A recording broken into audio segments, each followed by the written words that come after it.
Salut à tous, Maurice pour basketball.com. Aujourd'hui on va reprendre la vidéo de Heads Up sur deux tables qu'on avait joué contre Monty Rosor, donc je reprends là où j'en étais la fois dernière. Euh, à droite on aura un open assez classique, enfin très classique, avec une bonne main, avec Ace King Queen et une sous as.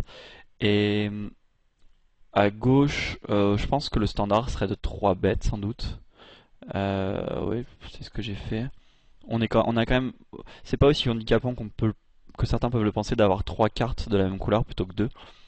C'est certes un peu moins bien, on aura un peu moins d'outs, moins de possibilités que lui il ait des trèfles et qu'on puisse flush over flush, etc. Mais c'est pas aussi handicapant que ça et on a une main très connectée et haute. Ace Queen 10 9, beaucoup de connexion et assez haute.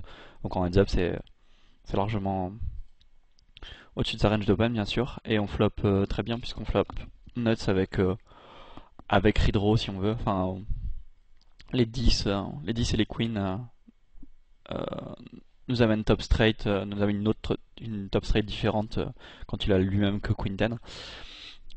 Donc bon bref, en tout cas c'est un c-bet classique. Je vais toucher souvent ce flop. Par contre, je pense que je jouais pas encore beaucoup en heads up. Depuis j'ai revu un peu mes sizing, je pense.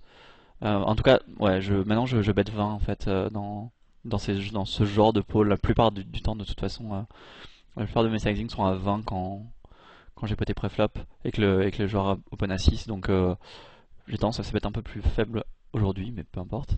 Et ici on a As, As, Jack 6, mais on a vraiment un As mauvais et on est deep.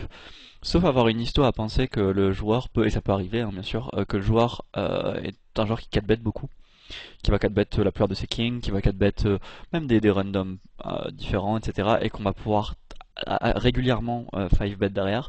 Sinon, même sans bébé, sans bébé deep, j'aurais tendance à le call. Si vous pensez que le joueur a vraiment une range de 4-bet assez tight et très axé sur les as et qu'au final vous attendez quand vous avez deux as, vous attendez pas à vous faire 4-bet souvent, ça va être assez bizarre, assez difficile de jouer des as sans suit, sans connectivité hors de position. Pour autant, les calls ça peut être très bien et puis ça permet de défendre un peu plus sur les boards très dry, etc.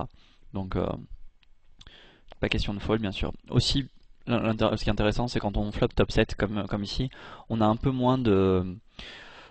On va dire que on nous voit beaucoup moins sur top 7 dans un spot comme celui-là, donc c'est un peu. C'est pas mal. Je vais voir ce que j'ai fait parce que.